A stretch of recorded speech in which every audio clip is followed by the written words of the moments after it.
Even the word itself evokes certain emotions. Gold has been at the forefront of history for thousands of years, and that is not about to change anytime soon. But alas, we are at the golden age of gold. But there's something even more profound I want to share with you about that notion in this video as we explore.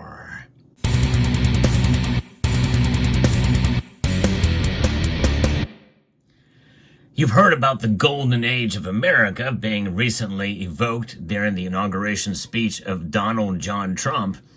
But what about the golden age of gold? What's so special about this metal? Well, it's money. It has been for thousands of years. But even before that, it has certainly been highly sought after for decoration and as something of value. It is a very, very unique metal compared to others out there in terms of its resilience, in terms of its properties, its physical properties. It is a noble metal, meaning it does not react to the earth or any kind of nature, the atmosphere, or any kind of chemical reaction. It just exists for what it is. And there are certainly ways you can mix it with other metals and evoke a different look, as we know, with the alloys that are represented in certain coins that you see even displayed before you here. But there's something about it that is remarkable. Now, I'm going to be referencing a piece here from Jan Nieuwenhuis that gives us a little bit of insight as to why we should be really bullish on gold for 2025 and even beyond that. But I would say it's much more than just the price. And we're going to talk a bit about the price in this video. And, of course, when we think about the price of something, that is the pain and labor that we use in order to get it. All the gold you see here is as a result of work when it's all said and done. Yes, dollars were used in that transaction in order to purchase it. But the ultimate transaction metal is indeed gold. If you go to buy gold from a bullion dealer, such as channel sponsor summitmetals.com, well, you have to fork over a bunch of these in order to make that happen. They have pretty competitive prices over there at Summit Metals, but notwithstanding, it doesn't just come very easily to most folks. That's why there's a lot of different sizes and styles here. But let's talk a little bit about gold's strong performance over the last 2 years. And really, it must be seen as an acceleration in the deleveraging of the global financial system. And that is a very powerful statement here by Mr. Nieuwenhuis.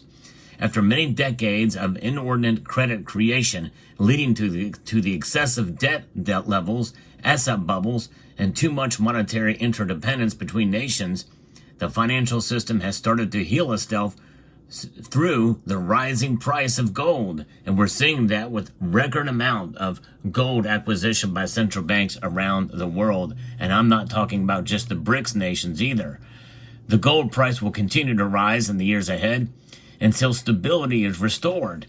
Increased trust in credit instruments since the Second World War has inflated the global financial system to startling proportions. Rising geopolitical tensions, the debt overhang, and inflation are now undermining this trust, leading to a new balance between financial instruments and counterparty risk, or credit, without counterparty risk in gold in favor of the price of gold, which is a deleveraging force. So when we think about the price of gold and what it has done over the last 2 years, there are times, and there very well could be times, when gold's price will subside. And we really won't be talking a whole lot about it because it'll be boring in terms of the price movement. In fact, to me, that is one of the greatest assets about gold. It's boring in the fact that it doesn't do anything. It doesn't pay you any dividend. It just sits there. But I tell you what, when it sits there, it is sitting pretty. And that is something that is timeless. Gold has this ultimate appeal, not only in terms of its hue, which is indeed not yellow, it is gold. It is its own color. And that reflectivity of light creates this sort of appeal that is a second to none. It can only be enhanced by finishes or radial lines that give a cartwheel effect, such as you would see on the Canadian maple leaf there before you. But when you think about it as a financial instrument, we have to look at it in terms of the hierarchy. And I think this is a brilliant point here as made by Mr. Neuenhaus. The economy can be divided into the financial system, consisting of financial instruments such as money, stocks, bonds, and derivatives, and goods and services. So what distinguishes financial instruments from goods and services is that the former have no use value to us humans. We can wear a sweater, eat a sandwich, ride a bicycle, and hire a contractor to paint our house. That's why goods and services are often referred to as the real economy. Indeed, financial instruments are meant to are essentially a means to an end because of their intermediary role. The value of financial instruments depends on trust. We accept money for the work we do because we trust we can use it the next day to buy bread at the bakery. People invest in stocks because they trust the economy will grow and companies can increase profits and so forth. But not all financial instruments are created equal. There is one asset that has zero counterparty risk because it's not man-made: gold. All other financial assets are in the form of credit, but they differ in degree of credit worthiness. These differences make up the hierarchy of financial instruments. And I'm going to touch a little bit about what he says here, because gold really does not, it is something that is locked in time. All the gold that you see here is very, very old. Depending on your view of the age of the earth and how it got here, it is as old as the age of the earth and how it got here. In fact, even older than that, probably, considering how it's found. And there's a lot of gold deep down in the recesses below the mantle as well, too. Very difficult to get to, but gold is a very dense metal, and it is something. It can be reconstituted with coins with different dates or new jewelry and the like, or fabrications on circuit panels and electronics. But gold is indeed just reconstituted in one form or another. It does not go away. The resilience of gold is something special. And that is one of the reasons why the golden age of gold is indeed here, and we recognize it as such. And we also have to recognize it in terms of comparing it to other financial instruments that are out there. That's where Exter's inverse pyramid comes into play. You probably are familiar with this concept. It provides an excellent framework to capture the hierarchy of financial assets and model the financial system itself with the aim of understanding debt cycles. By extension, the model works as a long-term gold price indicator, as the price of gold commonly rises at the end of a debt cycle. Indeed. And when you think about what it is, we know that at the bottom there sits gold, and some say silver is there as well, and which is scarce, universally accepted, and has no counterparty risk because it's no one's liability. Trust in gold is rock solid because it is an unbeatable 5,000-year track record as a store of value, and is being played out today at this exact moment in time because central banks around the world, including the Treasury of the United States, hold it in reserve because it is the ultimate, as the Dutch central bank says, an anchor of trust. That's exactly what gold is. And so we are in the golden age of gold right now. And it's pretty amazing to witness this. No matter what happens, no matter what political party is in charge, no matter what your ideology is, or even religion, gold is recognized as a stable store of value by most everyone around the world. And the Bank of International Settlements recognized this too, as in April of 2019, they have delegated gold to be a tier 1 asset, making it equal to and on par with the almighty dollar. Yes, indeed. And there's no taking that away, no matter what the strength of any currency is, by the way. But it's the Bank of International Settlements is only recognizing what history has known for thousands of years. Above gold in the pyramid is national currency, which is a form of credit because dollars indeed are debt instruments, as it's a liability of a bank. Credit requires more trust to function than gold, and the higher up the pyramid, the risk the credit instrument. That's for sure. Following national currency are debt securities, equal equity, and financial, and finally the derivatives market. And by the way, the derivatives market is playing itself out exactly with, in connection with, precious metals, although the only connection is the exposure to the price of these precious metals, such as gold. But the derivatives are indeed just that, which is why I think if you're going to be in derivatives, and I used to have somebody that I knew who used to be a coworker says, well, I've got gold. I said, well, what kind of gold coins do you have? What kind of gold bars do you have? No, I got the ETFs. I said, that's not gold. That's exposure to the price of gold and nothing more.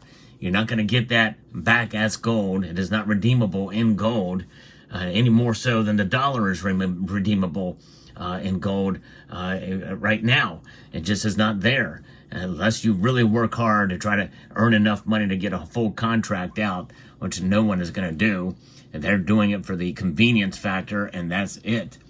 So when we think about this level of derivatives that has occurred, weighing down that pyramid, crushing down with all of the other things, stocks, debt securities, national currencies. But you know what holds fast? The physical properties of gold make it extremely dense and heavy, and it can carry a whole lot of weight. And in the end, that's really what it's about. And it's kind of ironic because according to the record keepers at the Treasury, gold is on the books at $42.22 an ounce. It's pretty ironic, is it not? And who knows? That number could come into be very important in the coming years if certain things happen. But it's going to take certain things. I'm going to leave it right there at that as to what that possibility could be. But it is interesting to see how these debt cycles occur and how the gold price can react to it. But notwithstanding, gold, I think, is going to continue to climb. I don't know how much. I may not be as bullish as Mr. Newenhouse is in this article here, but I do think we're going to see it continue to rise. And I feel good about gold in the coming future. Why? Because the golden age of gold is here. But here is something that's even more revealing. That's always been a golden age. Gold has always been a store of value and been recognized for thousands of years. And the fact that even during Brown's bottom, Gordon Brown in the United Kingdom, who sold off the gold, and what Trudeau did back in 2016 with the gold in Canada, has not changed the nature and the reality of what gold is. A nation state can sell off all of its gold reserves. In fact, even if a foolish move was made here in the United States to sell off some of the gold for a Bitcoin, that does not change the nature of what gold is. Indeed, it is a stable store of value. It is trust. It is our anchor of trust and has been for thousands of years. So here's the kicker, folks. The golden age of gold is here. It's always been here, and it shall always remain throughout history. Because in the end, who made gold? God. And God does not make junk, that's for sure. And of course, God is the author and finisher of our faith. And I believe that gold, being the anchor of trust, is something that was set up precisely. God knew from the very beginning what gold would do and how it could serve humanity throughout the ages. Now we know that gold is inanimate. It does not have an agenda. It does not really have any other purpose than to provide that anchor of trust as a financial instrument of being the ultimate sound money for thousands of years. We do not worship it by any stretch or any imagination, because as a tool or as an instrument, it can be used for good and for bad. We appreciate it for what it is. And that's really what it's all about when you recognize the golden age of gold is here to stay. So I'd like to extend a multitude of gratitude to each and every one of you for taking the time to watch this video, and encourage you to please rate, share, comment, and subscribe.